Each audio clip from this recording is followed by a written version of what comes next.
if speaking of that, will artificial intelligence try to take over the world? I mean, because that's what this stuff is.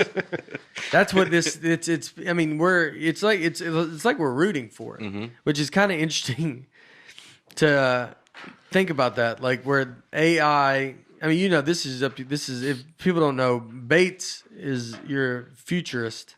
Is that the word? Yeah, that is the job of futurist. Futurologist? He loves it. Follows all this. What do you... Yeah, I read a lot of that stuff. But like, who's a futurist person you follow? This Ray Kurzweil that's on here. He thinks we're going to live forever. How crazy is that? He's like in his 60s, maybe 70s, and he takes like all these vitamins every day because he's trying to stay alive because he thinks by like 2029, computers will be smart enough that they'll be able to keep us alive forever. The idea being that you download your consciousness onto a computer. Well, that's something totally different. But, I mean, he thinks literally physical body. Oh, your physical body will be kept alive. Yeah, he thinks computers will get to the point where they'll be advancing medicine fast enough that the average lifespan will increase by more than a year every year. So wow. If the average lifespan now is 78 maybe, so and then a year from now, if it's 79 and a half, well, we're gaining. Yeah. We're gaining on it there. That's interesting. Yeah, that's crazy. I mean, do we want that? I don't know. I was thinking about that even last night. I was thinking, like, would you want to live forever? Is it worth? I mean, just even, obviously the religious aspects of it, that's going to come into play for most people. It's just, that's kind of crazy. Are you like, who are you to decide that you want to live forever? If you believe in God, if you're religious, and in all forms of religion, everybody that believes in a higher power, I can't imagine that they're going to be a fan of living forever. I just can't, that doesn't go with, but I mean, didn't in the Bible, everybody lived to be 150, 200, but 900 and something. 900. Old Testament. Yeah. So I guess you could be like, well, why can't, I remember meeting my great grandmother when she was 95 and she was so mad that she was still alive. Yeah. She was like, I am so ready to go. But she was healthy and she was mad about it. Yeah. I think a lot, dude, if you're like 75 and you're like, I want to hang on a little bit longer, but when you start pushing 100, I bet you're like, all right. I wish we hadn't done that. I mean, but if you're healthy and can keep going, then why not? I mean, but if you're not healthy, or if you're broke, or if there's a many. Well, that's true. Maybe a big part of that is that by the time you're that age now, a lot of your friends and family have passed too. But if everybody else is alive, it'd be a big party. It'd be a big. We'll still be doing this. It'd be a lot of FOMO. Hey, everybody! Welcome to Nateland Podcast episode. Who cares? But AI, so it's hard to understand why would a computer would want to take over the world.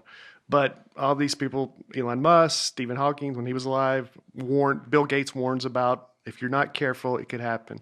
And basically, it's like if you program computers, once they get so super level that they're above us, program computer, and the example he gave was you program a computer, make staples the most efficiently way possible. And then it starts thinking, well, to perform my task, and it has no morals or ethics. It doesn't care what it has to do. It just wants to perform its task. It'd be easier for us to kill everyone on this planet to be more efficiently able to make staples. Wow. And if you're not careful, a machine, could do that. Because the machine would look at you as the problem. Like you're in the way. Like you're going, well, let me type in this thing here, and it's like, I don't need you to type that in, I got it. Yeah. And then he's the machine, and so the machine just goes like, hey man, it meets with the other robots and goes, just having came out during their coffee break, their oil break, because they get oil, and he's just sitting there and he goes, I don't think we need these humans anymore. And then one of them goes, are you?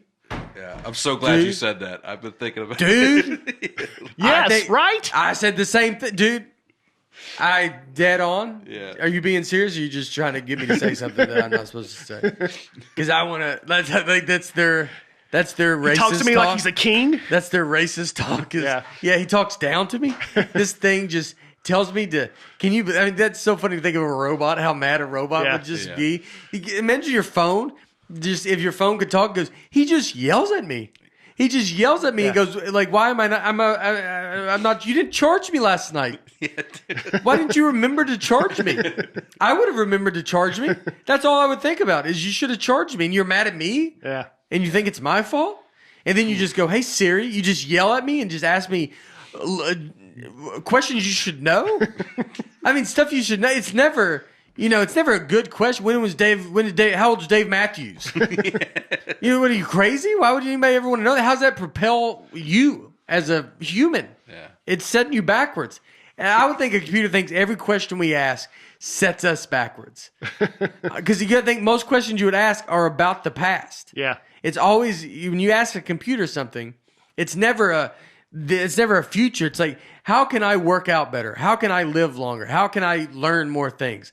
It's, how old was Tom Petty when he died? And the computer's like, just who like, cares, dude? It doesn't matter. He's dead. Do something else. That's why they're going to take over because they look at they know all that about us. They know everything we've asked, everything we know, everything we don't know. We don't. They go. What do they not know? They go. It's remarkable. It's remarkable how much they don't know. Their smartest are some of the stupidest people I've ever. Wow. That's what a computer would look at. Is the smartest human beings we can produce are ridiculous. Are just a waste of skin. Mm-hmm. I'm starting to be on the machine. Waste of skin. Well, I'm starting to be on the meanest thing you could say. I mean, but that's what they would say. I'm not saying. Yeah. Look, obviously, I'm in the skin. I'm a fan, but I'm starting to be on the AI side. I mean, I've talked myself into it. Yeah. I think I don't. You know what I don't like is now these computers. I think they're going to listen to this speech. Yeah. To get them all amped up. And we're getting dumber though because think about. I don't know anyone's phone number now. Except my mom, who still has a landline, but because our computers, they remember everything for us. Passwords. I mean, you're not even remembering. Look at used to have we have to remember all our passwords. What are your passwords to everywhere? Yeah. And now they say use a strong password. People don't even. I don't know my password on a few things. Mm-hmm.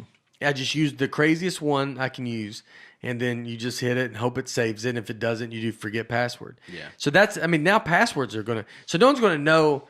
Say they take away forget password, and you can't, you're gonna be like, well, I just picked one that you suggested, and the AI's like, yeah, you did. That would be their first step. Yeah, that's their first step. Get rid of forgot password. That's what that's what robots do. They just do that, and they go, these morons, they can't remember these tiny numbers. By the way, it's a 40 number. It's like XX-7. It's like all this crazy. He goes, these people can't remember basic passwords. Yeah. And that's what they do. They take away all the passwords. You can't get into your stuff. Think about money. No one sees their money. You don't ever see your money. There's money that I've made that there's not like it's a dollar bill in the bank. I can go. It's just a number on your phone. It's a number on your phone that you're like, no, I have this number on the phone, so I want that thing, and subtract this number. It's all not real. Yeah. Think about movies, how it's always been, if there's some type of heist or some type of exchange, they always have a briefcase full of money right. It's very tangible. And now it's just going to be, you're going to have to hold up a laptop and look what I got. You can get robbed by Venmo. Yeah. You're going to get a gun, just some guy's going to, what's your Venmo? And you're like, I don't even really know, man. I don't use it that much. I don't know, Yeah. Mine's at a different name. I had to change my name on it. The Office Space heist is probably the most realistic one where they wrote a program to just chip off fractions of a cent. Yeah. From the Superman 3. Is that what they did in Superman 3? They mentioned that in the movie. Richard Pryor was a computer genius, and he did something similar. Oh, okay. Yeah. Yeah, that's what's going to happen. Unless we get Neuralink. Yeah. This is Brian's been working on this for quite a while. So, well, me Brian, and Elon Musk. Sponsor is Neuralink. Brian, go ahead. Elon Musk, among others, is concerned about that. So he wants to, create. He's got this company Neuralink that basically would hook your brain to the internet, and ideally, first it would help out people like paraplegics or those that have motion issues to help them, which, I hope it does work. That would be wonderful for that to happen. But then it'll go further and hook our brain so we can keep up with the computers, which concerns me because I know basically I can't ever afford the nicest package. I'd get the basic package. Yeah. So, and they would be like, "Hey, look up when Tom Petty died." I'm like, You'd still be Googling I don't stuff have for the podcast. Yeah. I give you a Brave score. I just got the basics. You just got. I don't get all the websites. I go, yeah. I'm like, hey, look, when did Tom Petty die? I'm like, Brian, you're like, the ad's almost done. And then you're watching an ad in your brain. Yeah. I couldn't pay for not to have the ads. I go, do the no ads. Like, I can't, it's expensive, dude. Yeah. And you're like, oh, and you're like, so every. Shut up, guys. That is, we joke, but that is that's my biggest fear. I mean, just advertising and everything just going right to you like that. In your brain? But if you connect your brains, but it's funny, if you connect it to the internet, you're still connecting to a computer that, knows everything. That's the hard part is like you think, but that's what he explained where when you said that it's like, why do they want to do this? Mm-hmm. But it's like, it's just it's no emotion. There's no emotion. It's a machine that's looking at the most efficient way. Yeah. But it is funny to be like, well, then why does it need to kill me? It would just be like, well, I don't need you anymore. It just, it doesn't. Mm-hmm. Why does it then go, well, I got to murder this person? Like, why does it make that leap? Why does it not just go, don't let him in the computer? The keyboards don't work. Yeah. I don't know. I guess if you go to unplug it. Yeah, if he thinks you're going to mess with him. But how could he even see it's survival? Yeah. Which is that's the most basic human function. It's just the need to survive. And if you give a robot that, it's going to stop you from turning it off. Yeah.